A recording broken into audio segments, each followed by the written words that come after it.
Assalamualaikum warahmatullahi wabarakatuh. Saya Fatmawati. Hari ini saya akan membuat video tentang menjawab pertanyaan kurikulum dasar kedua. Pertanyaan pertama adalah, apa pengertian individual system? Individual system adalah proses belajar yang berpusat kepada anak sebagai subjek belajar, yang dilakukan berdasarkan karakter dan kesukaan anak. Pertanyaan kedua adalah, mengapa pendekatan yang dilakukan harus individual system? Jawabannya agar motivator bisa melakukan pendekatan sesuai dengan karakter dan kesukaan anak. Pertanyaan ketiga, apa tujuan yang ingin dicapai dengan melakukan pendekatan secara individual system? Tujuan yang ingin dicapai adalah agar tercipta yang namanya proses belajar secara bertahap atau small step system.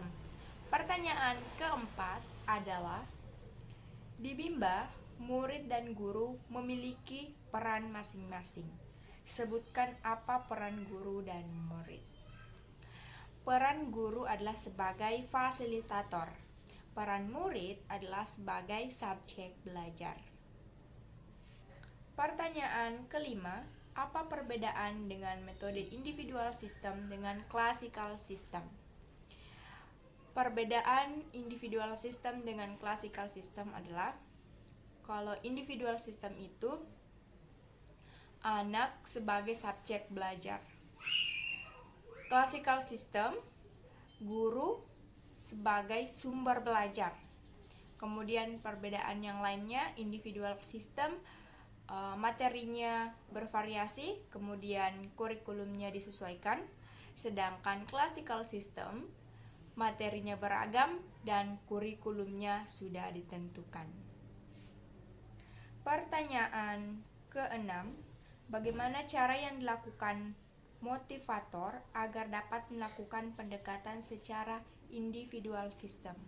Jadi yang dilakukan oleh motivator adalah mengenali karakter anak terlebih dahulu.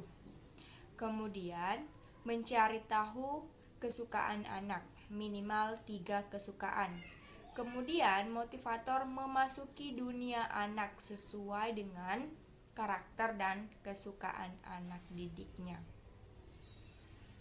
Pertanyaan ketujuh, apa dampak yang akan terjadi bila pendekatan dilakukan secara individual system? Jadi dampak yang terjadi adalah akan tercipta yang namanya proses belajar secara bertahap atau small step system, sehingga proses belajar akan menjadi menyenangkan atau fun learning, dan anak akan bahagia, senang, nyaman, dan menikmati proses bermain sambil belajar.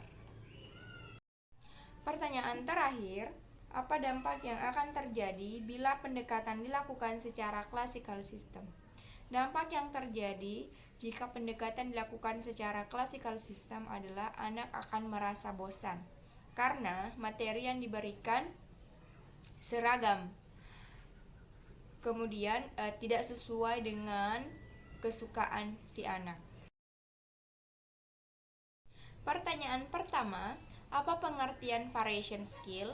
Variation skill adalah kemampuan yang harus dimiliki oleh setiap motivator dalam memvariasikan aspek belajar dengan kegiatan belajar.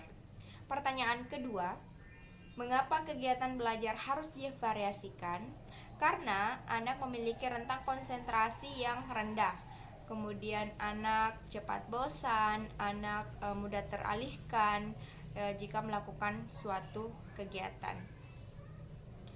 Pertanyaan ketiga, apa tujuan yang ingin dicapai dengan memvariasikan kegiatan belajar? Tujuan yang ingin dicapai adalah agar anak tidak merasa bosan, anak tetap semangat, antusias dalam mengikuti kegiatan bermain sambil belajar. Pertanyaan keempat, sebutkan 3 aspek belajar. Pertama adalah aspek kognitif, kemudian aspek afektif, dan yang terakhir adalah aspek psikomotorik. Pertanyaan kelima, kegiatan apa yang termasuk aspek kognitif? Kegiatan yang termasuk aspek kognitif adalah membaca dan menghitung. Keenam, kegiatan apa yang termasuk aspek afektif? Yang termasuk kegiatan aspek afektif adalah berdialog, bernyanyi, mendongeng, dan bercerita. Pertanyaan ketujuh, kegiatan apa yang termasuk aspek psikomotorik? Yang termasuk kegiatan yang termasuk aspek psikomotorik adalah mewarnai, menarik garis, kemudian menggambar. Pertanyaan terakhir, bagaimana cara motivator memvariasikan kegiatan belajar dengan aspek belajar? Yaitu dengan menggunakan teori Bandul, memvariasikan aspek kognitif, afektif, dan psikomotorik. Tetapi tujuan utamanya adalah bermain baca-bacaan. Pertanyaan pertama adalah apa yang dimaksud dengan the law of effect atau hukum akibat? Yang dimaksud dengan the law of effect adalah ketika seseorang melakukan suatu kegiatan yang prosesnya menyenangkan, maka akibatnya akan mau diulang. Contohnya, ketika motivator membimbing anak dengan proses yang menyenangkan, maka anak akan senang dan mau mengulang. Pertanyaan kedua, apa yang dimaksud dengan the law of exercise atau hukum latihan? Yang dimaksud dengan the law of exercise adalah ketika seseorang mau mengulang, maka dampaknya akan menjadi mampu. Pertanyaan ketiga, apa yang dimaksud dengan the law of readiness?